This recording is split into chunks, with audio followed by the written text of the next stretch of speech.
Το δραματικό ντέρμπι ΠΑΟΚ Ολυμπιακού μόλις έχει τελειώσει.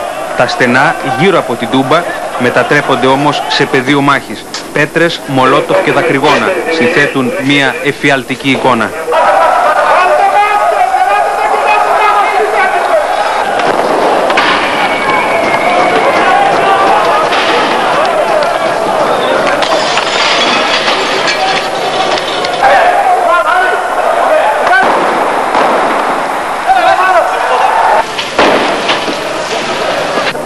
Τα μάτια δακρύζουν, η αναπνοή κόβεται. Κάτω από το σύννεφο των δακρυγόνων, οι άνδρες αστυνομίας προσπαθούν να αποθήσουν τους χούλιγκαν.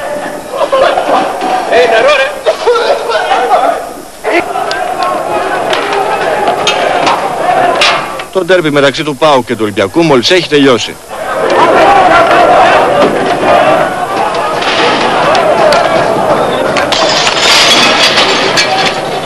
Οι οπαδοί του Δικεφάλου επιτίθεται με πέτρες και συμφώνια κατά των αστυνομικών που έχουν σχηματίσει κλειό έξω από τις θύρες όπου βρίσκονται οι φιλοξενούμενοι οπαδοί. Οι αστυνομικοί απαντούν με δακρυγόνα και καταφέρουν να αποθήσουν τους ταραξίες.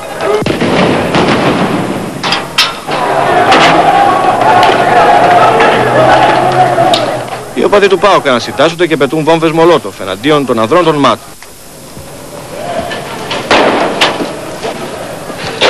Ο χώρος έξω από το γήπεδο της Τούμπας μετατρέπεται σε πεδίο μάχης. 13 αστυνομικοί τραυματίζονται ελαφρά, ενώ 6 νεαροί οπαδοί του ΠΑΟΚ συλλαμβάνονται.